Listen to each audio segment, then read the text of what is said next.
الحمدللہ کفی والسلام علی عبادہ الذین اصطفی اما بعد۔ محترم حضرات، بچیوں کی فضیلت کے متعلق درس چل رہا ہے۔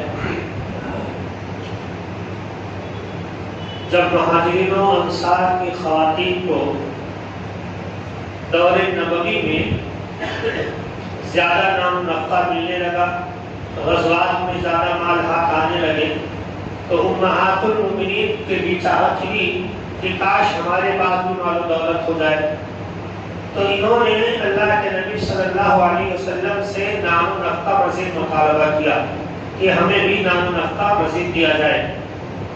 عمر بن خطاب رضی اللہ تعالیٰ عنہ کو جب خبر ملتی ہے تو اپنی بیٹی حفصہ سے کہتے ہیں، دیکھو بیٹا، تمہیں اگر کوئی چیز ضرورت پڑے تو پیارے رسول سے مت مانگو بلکہ مجھ سے مانگ لینا، مجھے خبر کر دینا، میں دے دیا کروں۔ تو یہاں پر معلوم یہ ہوا ہے نقطہ کہ انسان جو اپنی بچی کی شادی کر دے تو شادی کرنے کے بعد ایسا نہیں کہ اس کو چھوڑ دے، بلکہ تعلقات ہونا چاہیے تاکہ پتہ چلے کہ ہماری بچی کس حال میں کس کنڈیشن ہے۔ اسی طرح فاطمہ رضی اللہ تعالی عنہا اللہ کے رسول کی چہیتی بیٹی ہیں، انہیں بھی جو ہے ایک بار اللہ کے رسول کی خدمت میں حاضر ہوئی اور کہنے لگے، اللہ کے نبی مجھے جو ہے خادم دے دیجیے، ہاتھوں پر چھالے پڑ جایا کرتے ہیں، ذرا پریشانی ہے۔ تو اس طرح سے اللہ کے وسلم نے تعاون کرنے کا وعدہ کیا تھا کہ ٹھیک ہے، اس کے بعد جو آپ نے تسبیحات وغیرہ بتائیں۔ تو یہاں بھی معلوم یہ ہوا کہ بچیوں کی شادی کرنے کے بعد، نکاح کرنے کے بعد باپ کو چاہیے، والدین کو چاہیے، بڑے بھائیوں کو چاہیے کہ ان کی خیر خواہی کرتے رہیں، خبرگیری کرتے رہیں تاکہ حالات سے واقف رہیں۔ ابو سعید خدری رضی اللہ تعالیٰ عنہ بیان فرماتے ہیں کہ رسول اللہ صلی اللہ علیہ وسلم قال، کہ اللہ کے رسول نے بیان فرمایا، لا يكون لأحد ثلاث بنات او ثلاث اخوات، کہ جس بھی آدمی کے پاس 3 بیٹیاں ہوں یا 3 بہنیں، 3 بیٹیاں ہوں یا 3 بہنیں ہوں، فَيُحْسِنُ إِلَيْهِنَّ، پس وہ ان کی اچھی طرح تربیت کرتا ہے، دیکھ بھال کرتا ہے، اچھے اچھے کپڑے پہناتا ہے، خوراک کا انتظام کرتا ہے، بے پردہ مارکیٹوں میں بازاروں میں نہیں گھماتا ہے، اسلامی تربیت کرتا ہے، اسلامی تعلیم کا نظم کرتا ہے، إِلَّا دَخَلَ الْجَنَّةَ، تو قیامت کے دن اللہ رب العالمین ایسے بھائی کو، ایسے باپ کو، ایسی ماں کو جنت کے اندر داخل کرے گا۔ تو یہ بیٹی اور بیٹیوں کی اچھی تربیت کرنے کا نتیجہ ہے۔ اگر آپ کے پاس بہنیں ہیں، آپ کے پاس بیٹیاں ہیں تو آپ خوش نصیب ہیں، ان کی اچھی تربیت کر کے آپ جنت میں اپنا مقام بنا سکتے ہیں۔ لیکن موجودہ دور میں حالات کچھ بدل چکے ہیں۔ ہم اور آپ کیا کرتے ہیں، شادی بیاہ کرنے کے بعد جو بچیوں کو چھوڑ دیتے ہیں، بہنوں کو چھوڑ دیتے ہیں۔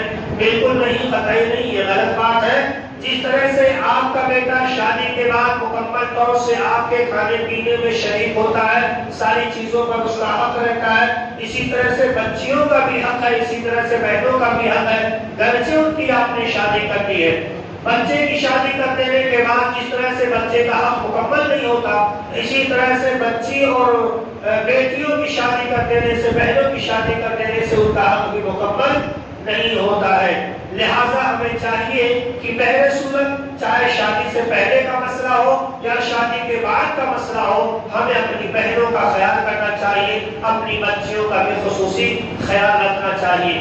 اور موجودہ وقت میں ہم رمضان کے مہینے سے گزر رہے ہیں، ہماری بہنیں کس حال میں، کیا ان کے گھر کے جو افطار و سحر کا انتظام ہو پا رہا ہے یا نہیں ہو پا رہا ہے، ہماری بچیاں کس کنڈیشن میں ہم نے جہاں پر ان کا نکاح کیا، کیا وہ گھر والے ہماری بیٹی کا خیال کر رہے ہیں یا نہیں کر رہے ہیں، ہماری نوازیوں کی حالت کیا ہے۔ ان سارے پہلوؤں کو دیکھ بھال کرنا، ان پر غور و فکر کرنا ایک باپ کی ذمہ داری ہوتی ہے کہ خبر گیری کرے، خبر دیتا رہے کہ ہماری بچی کس حال میں ہے، ایسا تو نہیں ہماری بچی کوئی پریشانی میں ہو۔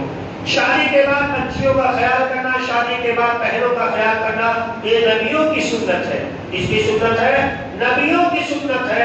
اور شادی کرنے کے بعد چھوڑ دینا، خبرگیری نہ کرنا، آپ نے سوچا نکاح کر دیا یہ کام مکمل ہو گیا، قطعی نہیں، یہ نبیوں کی سنت نہیں ہے، نہ نبیوں کے ماننے والوں کا طریقہ ہے۔ میرے کہنے کا مقصد یہ ہے بیٹیوں، بہنوں اور بچیوں کے اللہ تعالیٰ نے خاص فضیلت بیان فرمائی ہے۔ اگر ان کی آپ اچھے انداز میں بول و باش کرتے ہیں، خیال رکھتے ہیں، تربیت کرتے ہیں، پرورش کرتے ہیں، دیکھ بھال کرتے ہیں، تو یقیناً آپ اللہ کے وسلم کے بتائے فرمودات میں شامل ہوں گے، یعنی قیامت کے دن اللہ تبارک و تعالیٰ آپ کو ضرور جنت کے اندر داخل فرمائے گا۔ اللہ رب العالمین سے دعا کرتے ہیں مولا کریم تمام مسلمانوں کو اپنی بہنوں اور اپنی بچیوں کی اچھی تربیت کرنے کی توفیق عطا فرما، آمین۔ اللہ تعالیٰ ہماری ساری نیکیاں قبول فرما، سارے گناہ معاف فرما، آمین۔ وما علینا الا البلاغ المبین۔ والسلام علیکم ورحمۃ اللہ وبرکاتہ۔